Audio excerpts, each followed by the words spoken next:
Siyahlangana njalo igama lami nginguFrancis Mrenya omelele i-JRG Goddard Contracting lapha eGungwe edamu esibuyakhaya.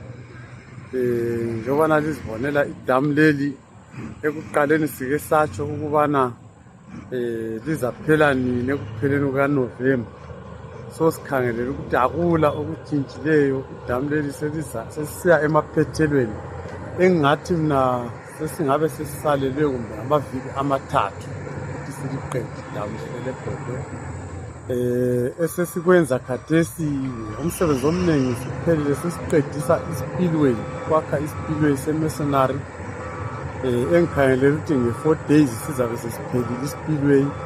Then umduli wenhlabathi ngiwukhangelele ukuthi within 3 weeks time uzabe usuphelile. So umsebenzi wethu i-round ngathi sesingaba sesiku 90% ukuthi siqede umsebenzi wethu lapha edamu leGungwe. Idamu elihle elakhiwe ngobunono, eliqinileyo, elithabise izakhamizi zakulindawo. So kukhanya lizaba lidamu elizabanika impumelelo enhle kakhulu abantu balapha eGungwe eGwanda. Ngibona bayabuya ngobunengi babo, bazelibona, bayabuka, bayakholwa into ababengayikhangelelanga ukuthi bangahlangana lento enjengale esibenzele yona thina njengabantu be-JRG Goddard Constructing. Sibiswe lapha abeGwanda Community Ownership Trust abayibo abasiletha la.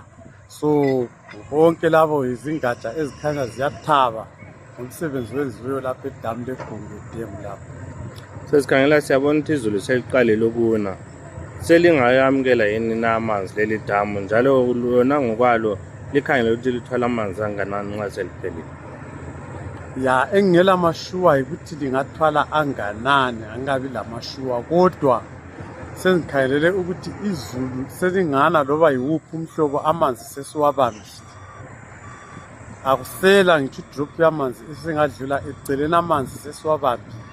Ngikhuluma nje loba lingana khathesi amanzi sesilawo lapha eGungwe, akusela amanzi adlula eceleni ngoba i-full supply level sesiyidlulile.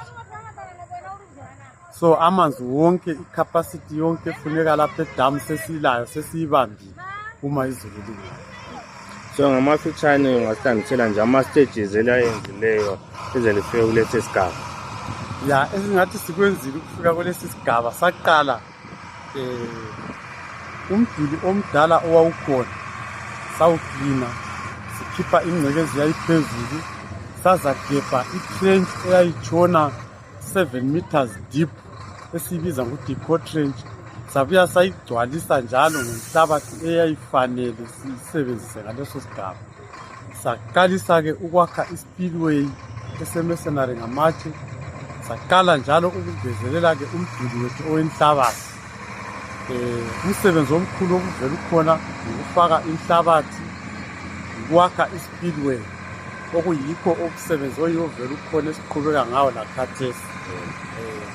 Engingakutsho okunye yikubana sancedisana izakhamizi ezinye zakulindawo zathola umsebenzi kuleli damu.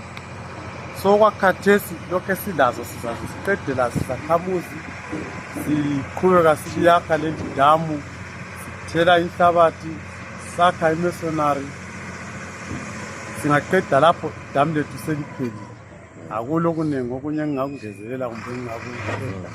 Sesikhangela ukuthi libuye lapha ukuzolungisa idamu eladubukayo. So lingathembisana izakhamizi zeGungwe, zingathemba kangakanani leli damu okwamanje ukuthi hayi lela lisoze lafa ladubuka?